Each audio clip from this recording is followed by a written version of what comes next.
여러분 안녕하십니까, 강신업 변호사입니다. 진 카밍스가 호르무즈 해협과 관련한 글을 썼는데요. 지금 호르무즈 해협, 이란이 이걸 봉쇄하느니 어쩌고 하니까 여기로부터 좀 떨어져 있긴 하지만 홍해 쪽에 하르그 섬을 트럼프가 공격했습니다. 군사시설을 모두 초토화시켰는데요. 여차하면 이란 원유술의 터미널 역할을 하는, 종착지 역할을 하는 하르그 섬의 원유 시설을 모두 파괴하겠다는 뜻이 경고가 담겨 있다라고 합니다.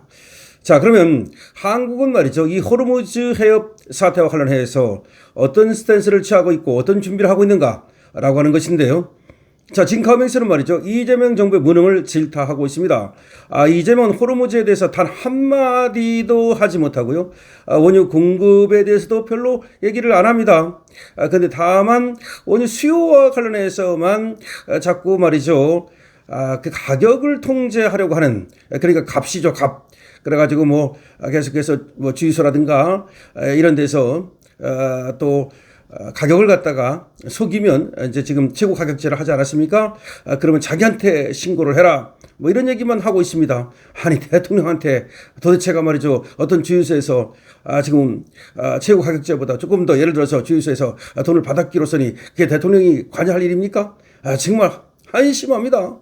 또 이재명은 계속해서 또 주가 조작에 대해서 얘기하면서 또 그걸 자기 또 SNS에 올렸던데, 계속해서 우리 가격에 대해서만 관심이 많은지 몰라? 주가, 그 다음에 유가, 그 다음에 생리대 가격, 이런 라면 가격, 이런 거, 하여튼 가격에 대해서만 관심을 갖는다라는 얘기가 나옵니다. 그러니까 소비자들이 관심을 가질 만한 거, 어떻게 그런 것만 관심을 갖습니까? 한 나라를 운영하려면 말이죠, 그런 어떤 측면이 아니라 공급 측면, 그리고 전체 어떤 그 종합 측면, 이런 걸 봐야 되는데 계속해서 잔 어떤 그런 이 JQ라 그러나요? 이런 건 발달한지 모르겠습니다만은 좀 너무 잘다, 이런 얘기도 나오고 있는데, 어쨌든 여기에 대해서도 진 카밍스가 정말 뼈 때리는 그런 얘기를 하고 있기 때문에 이재명 정부가 왜 무능한가, 이걸 갖다가 진 카밍스의 발언을 들어보겠습니다.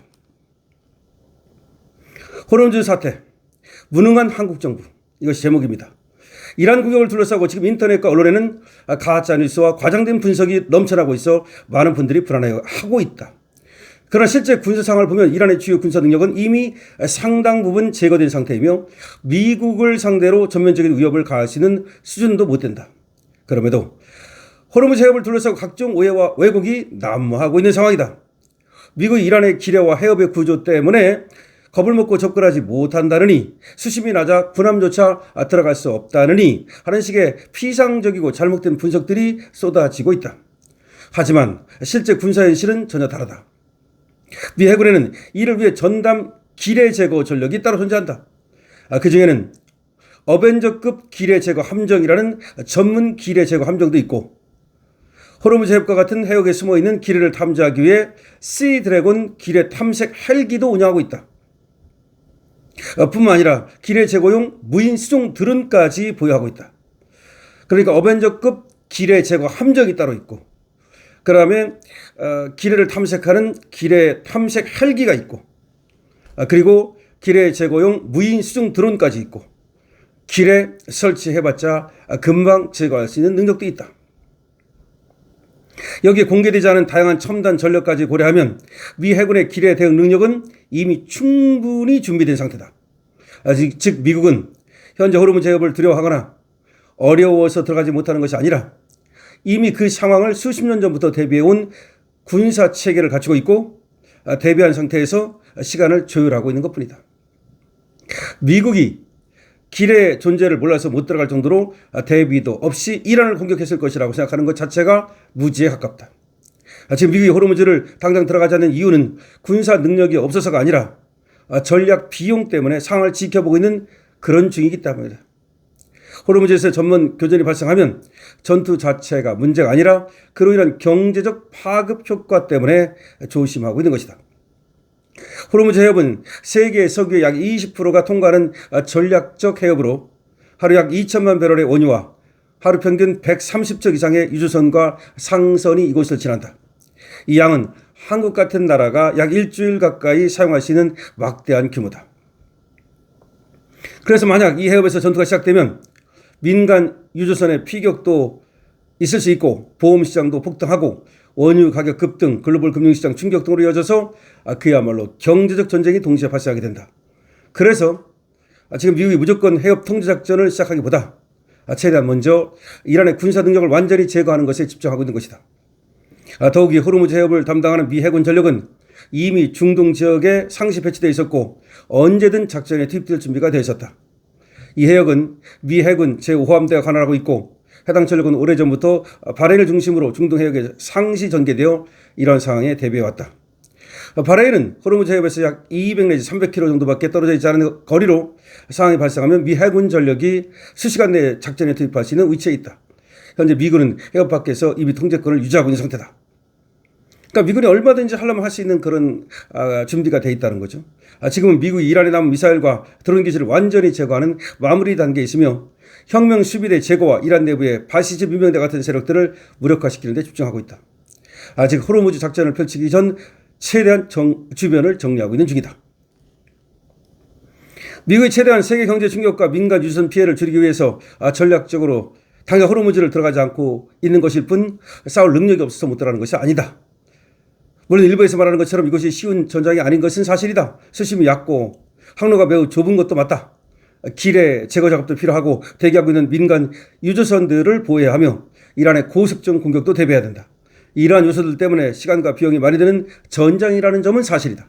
그러나 미국이 그곳에 들어가는 순간 이란의 역공격을 받아 큰 타격을 입게 될 것이라는 그런 식의 이야기는 사실과 거리가 멀다. 트럼프 대통령이 현재 호르무즈 문제에 대해서 신중하게 접근하고 있는 이유는 군사적 두려움 때문이 아니라 이곳에서 충돌이 발생할 경우 세계 경제에 미칠 충격을 최소화하기 위한 것이다. 특히 이 해협은 아시아로 향하는 원유 공급의 핵심 통로이기 때문에 만약의 사태로 장기적인 공급 차질이 발생할 경우를 대비해서 국제적인 협력과 경제적 대응이 먼저 이루어지고 있는 것이다. 다시 말해 이곳은 단순한 군사작전의 문제가 아니라 외교와 경제가 함께 작동해야 하는 전략 공간으로서 시간이 걸리는 것일 뿐 군사 전력이 이란의 공격을 감당하기 어려워서가 결코 아니다. 그러니까 지금 여러 나라들을 생각하려고 아시아도 그쪽으로부터 지금 일본 특히 우리나라 같은 나라가 원유를 공급받기 때문에 여길 너무 쉽게 들어갔다가 돈도 많이 써야 되고 그다음에 또 원유 공급에 차질이 생길까 봐 좀 지켜보고 있는 것뿐이지 거기를 점령하려면 얼마든지 할 수 있고 그다음에 또 지금 들어가려면 얼마든지 들어갈 수 있는 능력이 있다 뭐 그 말입니다. 호르무즈 문제는 단순한 군사 충돌의 문제가 아니라 세계 에너지 공급망 전체를 고려해야 하는 사안이기 때문에 경제와 외교 조정을 먼저 거치고 나서 그 다음에 공격을 하려고 하다 보니까 시간이 더 지연되고 있는 것이다. 자, 한국이 우려해야 될 일은 호르무즈 해협에 갇혀서 지금 나오지 못하고 있는 한국 선원들의 생사와 그 다음에 한국의 원유 비축량이 떨어져가는 현실을 이거를 갖다가 오히려 더 걱정해야 된다. 이재명 정부는 연일 주요 업계와 정유사를 향해 칼날을 휘두르고 있다. 유통 단계를 조사하고 가격 인상을 억제하는 것을 마치 대단한 공급 대책인 양 홍보하고 있는 것이다. 이 점이 핵심입니다. 아니 유통 단계 조사하고 뭐 가격 인상 억제하고 그러면 성과가 나옵니까? 이거는 수요를 억제하는 대책이지 공급 대책이 아니잖아. 하지만 기업을 압박한다고 해서 비어가는 원유 저장고가 다시 채워지지는 않는다. 에너지 안보 핵심은 물리적 확보이지 시장 단속이 아니다. 근데 이재명은 원유를 갖다 확보하는 데 관심이 없고 그냥 지금 시장 단속에만 관심이 있다는 얘기야. 정부가 가격을 억제하며 기업의 팔을 비틀수록 기업들은 수익성 악화와 리스크를 우려해 오히려 원유 도입에 소극적으로 변할 수밖에 없게 된다. 이렇게 되면 결과적으로 원유 보유량 문제에 기름을 붓는 격이며 자칫 석유 대란이 벌어질 수도 있다. 현재 이재명 정부가 내놓는 대책들이 실상은 국민의 눈을 가리는 전시 행정임이 드러나고 있다. 정부는 UAE를 통한 우회 공급으로 수급에 문제가 없다고 강변하지만 세부 지표를 뜯어보면 대한민국 에너지 안보의 민낯은 처참하게 그지없다. 400만 배럴 어쩌고 하지만 이것도 이재명 정부가 아닌 윤석열 정부에서 확보해 둔 것인데 대한민국의 하루 원유 소비량은 약 280만 배럴이다. 400만 배럴은 고작 1.5일치 분량에 불과하다. 우리가 280만 배럴을 쓴다는 거야 하루에. 근데 400만 배럴 해봤자 1.5일치밖에 안 되는데 이거 어떻게 할 거냐는 거지. 나머지 지금 또 200만 배럴 있다고 그러는데 그래봤자 그것도 또 턱없이 부족하다는 거지. 400만 배럴 플러스 200만 배럴 해봤자 그게 턱없이 부족한 거다 이 말입니다. 정부는 호르무즈 해협과 상관없는 오만만의 푸자이라 항을 대안으로 제시한다. 하지만 현실은 녹록치가 않다. 지금 오만의 프라이스 항 어쩌고 얘기한다는 겁니다. UAE 파이프라인은 이미 한계치를 넘었다. 수송 한계치를 넘었다. 그래서 이제 그쪽을 통해 가지고서 UAE를 통해 가지고서 무슨 지금 원유를 들여오느니 하는데 그쪽도 이미 포화 상태에 다다랐기 때문에 거기서 지금 원유를 들여오는 것도 쉽지가 않다 이 말입니다.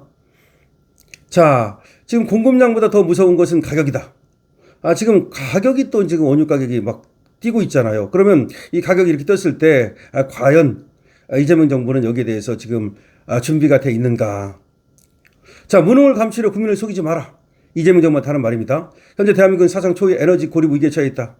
하지만 이재명 정부는 자명한 위기를 미리 대비하지 못한 정책적 실패를 인정하기는커녕 벌써부터 그 책임을 민간에 떠넘길 비겁한 테러만 찾고 있다. 정부가 주요 업계를 범죄자 취급하면서 규제의 칼날을 들이대는 진짜 속내는 무엇인가? 만약 실제로 석유 대란이 터져 물가가 폭등하고 공장이 멈추면 우리는 단속까지 하며 애썼지만 탐욕스러운 기업들 때문에 사재기 때문에 망했다 이렇게 하려고 그러는 거 아닌가? 이는 국가적 위기 상황조차 정치적 생존을 위한 도구로 활용하고 떠넘기기. 이재명 정부 잘못한 게 아니라 탐욕스러운 사람들 때문에 탐욕스러운 그런 기업 때문에 이렇게 됐다 이런 식으로 떠넘기려고 그러는 거 아니냐. 근데 에너지 위기는 규제로 해결되는 게 아니다. 창고에 기름이 없어 공장이 멈췄다면 일단 기름을 구해와서 가동부터 시키는 것이 정부의 1차적인 책무다. 창고가 비어있는데 이 장부를 감사하고 기업의 목을 준다고 해서 나오느냐 기름이 어디서. 기름을 지금 공급받는 그런 거 중요한 거지 수요가 어떠니 가격이 어떠니 뭐 그런 얘기 하면 뭐하냐 이 말입니다. 더욱이 대한민국은 기름 한 방울 나지 않는 나라다. 경제와 안보 모두 미국의 협력 없이는 존립이 불가능한 숙명을 안고 있다. 그런데 이재명 정부는 어떤 기회를 택했는가. 사사건건 반미 정서를 자극하고 미국의 분노를 사고 그 결과 가뜩이나 하락세인 경제 상황에서 보복관세 폭탄이라는 자업자득의 결과까지 초래하고 있다. 원유 수급과 수출, 한국경제 이 두 기둥은 모두 미국과의 신뢰에 기반한다. 미국 이란을 타격했을 때조차 동맹국인 미국의 편이 아닌 이란의 눈치를 보고 우리나라가 이 와중에도 북한과의 종전선언에 매달리는 정부를 미국이 대체 왜 인내하며 도와줘야 하는가? 한국 같은 나라를 왜 미국이 도와주겠는가? 미국이 더 이상 한국을 도울 이유를 찾지 못하게 만든 것은 다름 아닌 한국 정부의 위선적 형태와 외교적 무능에서 비롯된 것이다. 이재명은 트위터로 바가지 신고를 받고 있을 때가 아니라 지금 자기 트위터로 지금 신고 받겠다. 지금 바가지 씌우는 주유소 있으면 신고하라. 그럴 때가 아니고 미국과의 관계를 회복해서 보복관세 문제를 해결하고 안전한 원유 수송로를 확보하는 일에 집중해야 된다. 정치는 책임지는 곳이지 책임을 떠넘기는 곳이 아니다. 정치가 외교를 치밀한 국익 계산이 아닌 얄팍한 감정으로 처리해온 이재명 정부의 무능의 극치가 이제 임계점에 달하고 있다. 국민의 눈을 속이고 내부 총질로 위기를 모면하려는 기만술은 결코 오래가지 못한다. 원유 저장고가 바닥나고 공장이 멈추고 차갑게 돌아선 미국의 시선 앞에서 규제까지 받게 된다면 이재명 정부는 반드시 준엄한 국민의 심판을 받게 될 날이 멀지 않았다. 국가는 쇼로 운영되는 것이 아니다. 국가 운영은 실력과 책임 그리고 신뢰로 지탱되는 것이라는 점을 이재명 정부는 꼭 기억해야 된다. 자, 맞습니다. 진 커밍스 말이 틀린 게 하나도 없어요. 아니 지금 X로 받든 뭐 트위터로 받든 간에 그리로 지금 뭐 바가지 씌웠다고 그런 업체 신고하라. 나한테 직접 신고하라. 그럴 때입니까? 지금 그럴 때가 아니라 어떻게 하면은 말이죠. 이 원유를 공급받아올 수 있는가. 공급 대책을 세우고 이 원유를 어떻게 하면 들어올까. 지금 뭐 그런 걸 신경 써야지. 미국과의 관계라든가.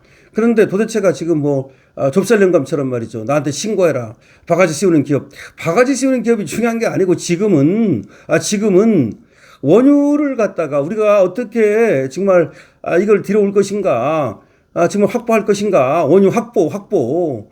그 다음에 미국과의 이 어떤 한미 동맹을 갖다가 확실하게 구축해가지고서 그래서 우리가 이번에 이 어려운 사태를 어떻게 극복할 것인가 이게 중요한 겁니다. 그런데 좁쌀 영감처럼 맨날 바가지 씌우는데 신고해라 이렇게 하고 있으니까 진 커밍스가 얼마나 답답하면 이렇게 글을 쓰겠습니까?